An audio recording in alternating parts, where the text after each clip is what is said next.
yani not in the Quran and Sunnah and fresh discussion.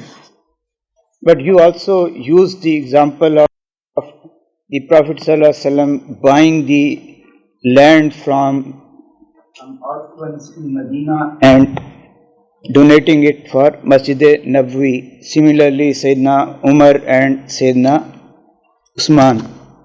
So can we not say the matter is directly in the Sunnah? So ahkam needed to be developed from there. This ijtihad issue perhaps is preempting all opinions. Secondly, I would like to add to my knowledge from you. We know the well purchased by Sayyidina Usman and dedicated for all the Muslims, it dried up. But what about the lands which Sayyidina Umar made waqf out of his share of Khyber property? Is there any historical information about that? So, thank you very much.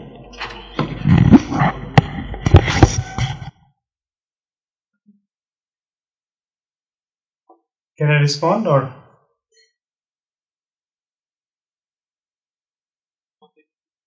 Yeah, please go ahead. You can respond, please. Okay, for the first question, thank you for a very critical view of Waqf, and actually I think we need more of these views. Now, you are right that Muslims are not paying even their zakah, and we're talking about Waqf. Now, saying that, we still, I think, have people who are in some ways willing to dedicate part of their properties for Waqf. And again, I'll go to you don't have to be actually a Muslim to dedicate assets to Waqf. You have a lot of non-Muslims, and actually if you look at especially some information I have from America, there's a large third sector where a lot of rich people are donating their assets for social purposes, and among others, you know about Bill Gates and Warren Buffett. And if you look at most of the educational institutions, again in America, they are run on foundations which are very, very rich. Harvard University, for example, has close to a $30 billion foundation, which is all donations from alumni.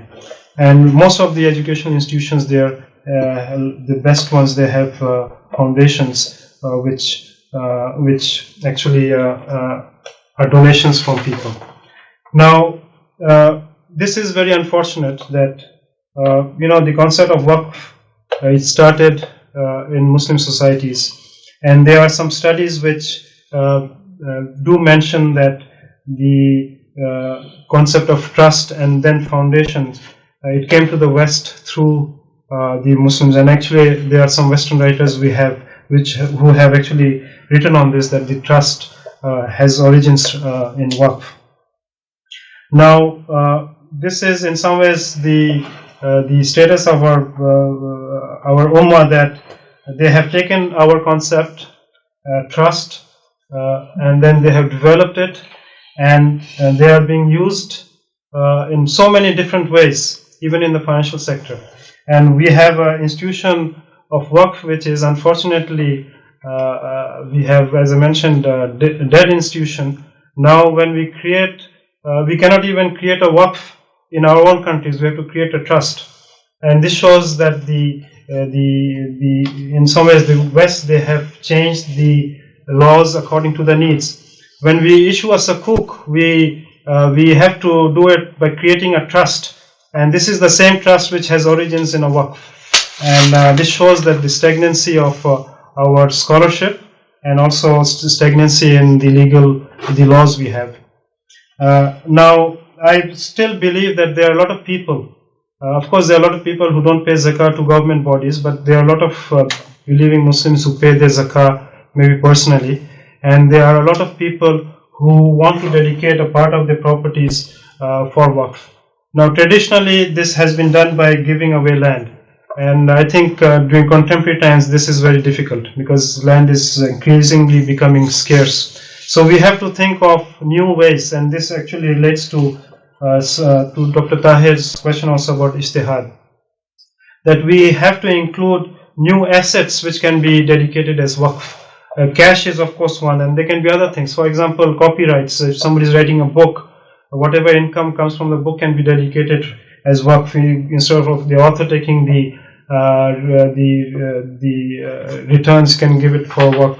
So we have a lot of new financial assets and other type of assets which can be dedicated as Waqf. But the problem is we cannot do that because the current law does not allow us to do that. We can only make Waqf. If you look at the Pakistan Waqf ordinance, I think you can probably, it does say that you can make Waqf with immovable and movable assets. But when you want to create a Waqf with money, there's no way that the law can handle that. So I think what we want to do is to revive this institution, and it is being revived in the West, and it is a very significant sector, and government in many Western countries are encouraging the third sector through the tax laws. So if you give away money to charitable purposes, there's a tax deduction and things like that. So there's encouragement of developing the third sector in the West, and it's a very significant sector. And I recently met Dr. Murad Sisaska in Malaysia, and he told me that he was invited to China after this earthquake they had, and the Chinese government is seriously thinking of establishing non-profit Waqf type institutions to handle crises like this. After the crisis, the Chinese government realized that the government cannot actually handle the relief and rehabilitation of the people who were affected by the earthquake, and they are seriously thinking of bringing in a law which will enable creation of Waqf type institutions. And he was there and gave lectures to government officials and business people to help them in some ways develop these institutions. So again, going back to your questions, I think it is unfortunate that we have in some ways it is an institution which served the community and is expected to serve the community, but we have in some ways made through the institutional setup, the laws, we have made this great institution very ineffective. Just to quote from a friend of mine who was involved in developing Waqf in IDB, that it is a sleeping giant and it really needs to be awakened. Now I go to Dr. Tahir's comments. Actually, as I mentioned, I have mentioned Dr. Mustafa Zarqa, and when it comes to Sharia issues, I usually try not to give my own opinions. I think Dr. Mustafa Zarqa is one of the great scholars of the recent times, and it is his view that other than this concept of bir, which is a good intention, everything is in the in ijtihad. Now, you are right that there is a sunnah of creating Waqf, but what I'm talking about is things related to management, things related to whether you can develop, like there was a question about whether Waqf property can be developed or not. These are the things which probably will not have anything in us in Sunnah. There was Waqf was created, but the details of what can be done in terms of management, whether it can be developed, these are open, and I think those are the areas which we can tap into to in some ways make Waqf a lively institution again. Now,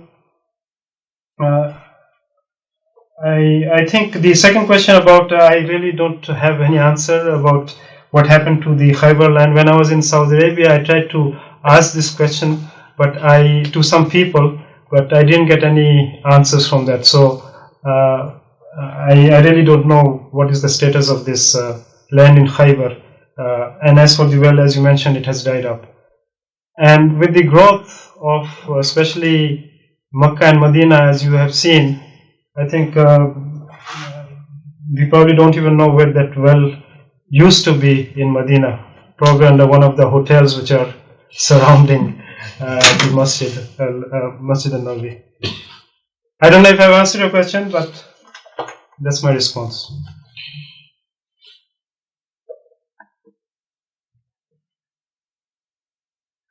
Do we have any more questions from any center?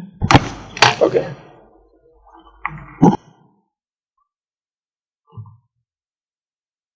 We have our great appreciation for Dr. Habib Ahmed from Islamabad. Thank you very much. Thank you.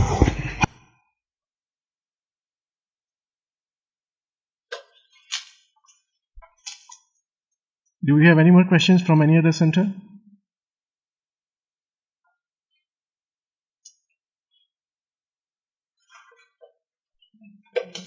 You want to ask? Can I ask you directly? Yeah, there's a question from Durham here. Okay, please go ahead.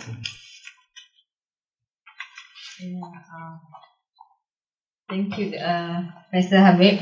I just have one question. I make it short. Is the features of the Waqf, if we understand from the many Islamic jurisprudence, is that it has to be permanent and perpetuity in nature. In one of your slides, you mentioned that in contemporary definition of Waqf, people like Monzakhaf has also mentioned that it can be temporary. Assets can be in a temporary form. So my question is that how do you view that if Waqf, because to distinguish Waqf from the normal sadaqah, from the normal charity in Islam, because we know that in Islam we have different kind of forms of charitable giving. For example, the obligatory giving of zakat, and then we have the institution of Waqf and other voluntary contributions.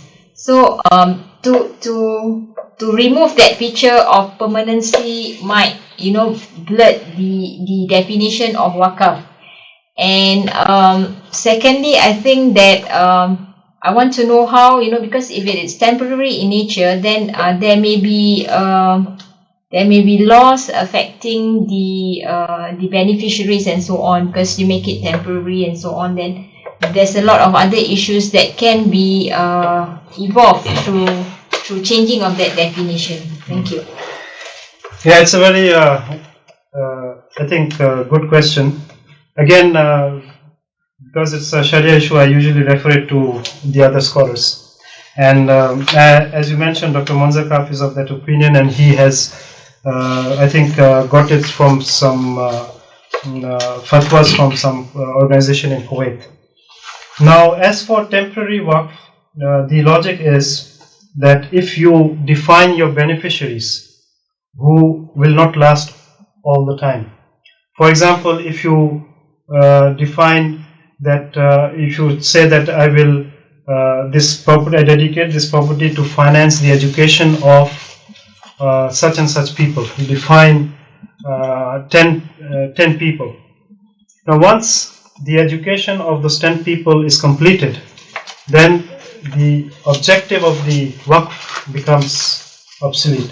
So in that sense, you have dedicated this Waqf for some time to a group of beneficiaries for a specific purpose. And once that purpose is finished, you are getting back the Waqf. So in that sense, I think temporary Waqf is because you're defining the beneficiaries who do not last for a long time. And as for partial, again, Dr. Monzakhaf, the example he gives is that, say you have a parking lot which is used for parking and you're making money on it, but during Eid times, and this happens in, for example, in America, there's need for room for prayers. So you dedicate this parking lot, you own it, but you dedicate the parking lot for 1 or 2 days of the year for Eid prayers. So what you're doing is you are not earning any income for those 2 days on, for example, Eids, and it is, or it can be even Friday prayers. That on Friday prayers, this property is dedicated for prayers. So for that one day, you are not benefiting for it, but the people, the Muslims who come to pray are benefiting from it. So these are some examples which are given. Again, I think his reasoning is from some of the fatwas he got from Kuwait Waqaf Foundation, I think, Part-4 board. Okay. I have a question here, Professor Habib, because you keep on mentioning about this, the major hindrance of the Waqaf industry to move on because of the legal things, means that there is a lot of legal hindrance by countries. But in your opinion, what's your suggestion in order to develop Waqaf institution in non-Muslim countries, in order to develop the Muslim communities there? Actually, what is done, again, I think Dr. Manzakar has a very good work on this. He has actually, if you go to his webpage, you'll find some documents which basically tells how, he guides Muslims in living in countries like America and UK, how to use the laws of the country to create Waqf type institutions. So what he's saying is to use two laws. One is the law of will, and the other is the trust law. With the will law, what you do is you will your property, and according to the inheritance law of the Muslim, is an inheritance law. And then you use the trust law to dedicate a part of your property if you want to create Waqf. You can use the trust law, and the terms in the trust law can be written in a way that they fulfill the Waqf properties. So the good thing about the English law is in a trust you can actually write all the terms and conditions yourself. So you can write the terms and conditions in a way that it fulfills the features of a Waqf. So that is how Muslims in non-Muslim countries are actually trying to create Waqf type institutions using the existing laws of the country. But in that sense, do you think that for a country that follow English law, because you say that English law is more accommodative to the current Waqf institution, but for example in Malaysia, if let's say we don't have any Waqf law, but is it okay? It's fine to follow any common law things? Actually it's okay, but I think it's more a question of identity. You can create a foundation or trust, and if you create a Waqf. Waqf has a historical connotation, and it's question of it's an Islamic institution which used to exist. Personally, I don't have any problems whether you create for Waqf or a trust, as long as serving the same purpose. Yeah. But it's more a question of identity. The same reason why we call Islamic finance. It's a question of identity. And I think in some ways it was a great institution with a very rich history, and in some ways we have to bring back that identity. And I personally, if there's a Waqf law which is as efficient as a trust law, you'll see a lot of Muslims creating Waqf instead of trust.